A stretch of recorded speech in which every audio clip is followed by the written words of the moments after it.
ลูกพัดเร็วๆให้ไฟมันขึ้นเอ้ยเก่ง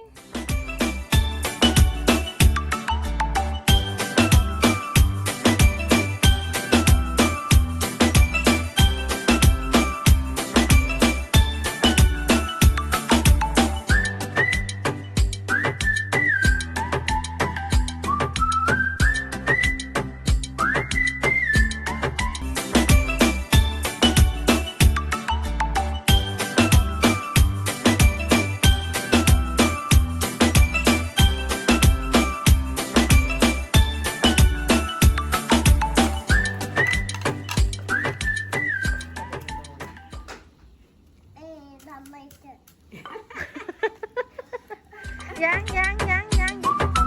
ลูกยัง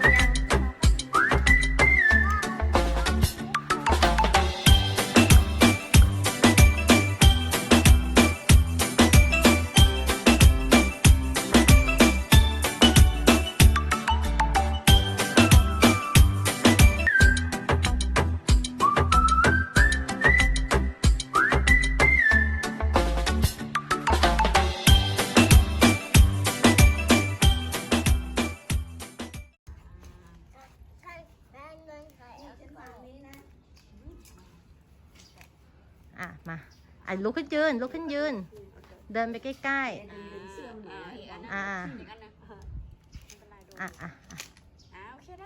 ได้แล้วเก่งมากเก่งได้แล้วเอาอย่างนั้นเหรอลูกอีกทีเก่งเขาได้แล้วเก่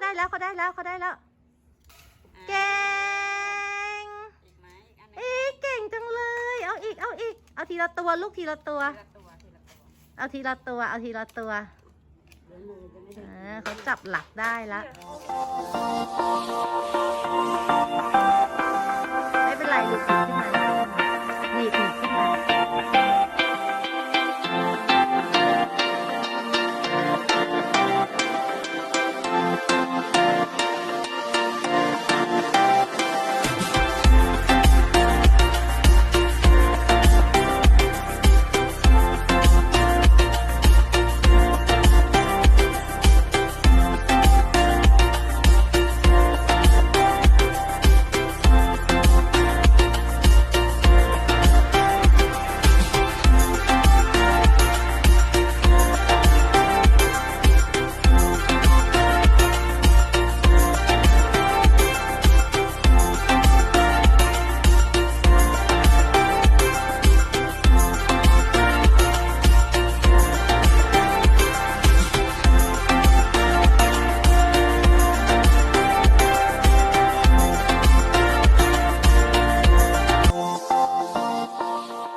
กับไม่ร้อน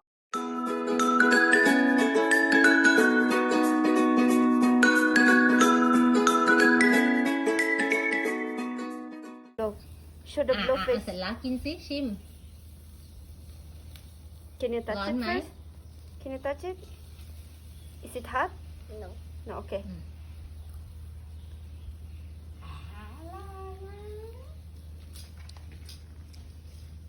อันนี้เขาเรียกว่าหอยเชลล์อร่อยไหมครับ โอ้ค่ะเพื่อนกุ้งหอยค่ะ อ๋อ เป็นเพื่อนดุ้งเลย ก้อยหลบไปดิเดินหมุนเดินหมุนเป็นไงคะหอยเชลล์อร่อยไหมคะ You wanna taste it again? เอาจับก่อนร้อนไหม Touch it first, touch it. ไม่ร้อน Okay. แต่ใช้เนยเค็มทานเนยเค็มแล้วไปปิ้งน่าจะอร่อยอยู่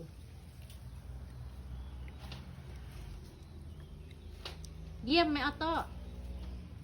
เยี่ยมไหมลูก อยาก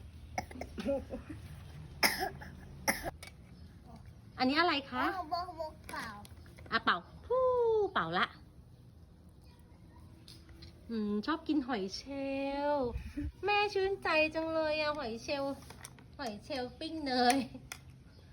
ออโต้กินไป4 ตัวแล้วนะลูกอร่อยไหม ชิมอันนี้บ้าง อะไรอันนี้เขาเรียกว่าอะไร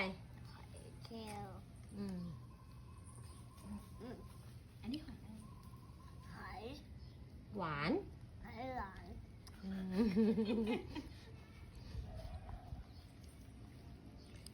กินไป5 ตัวแล้วเนี่ย กินเองด้วย อ้าว อ้าวพอบอกกิน5 ตัวแล้ว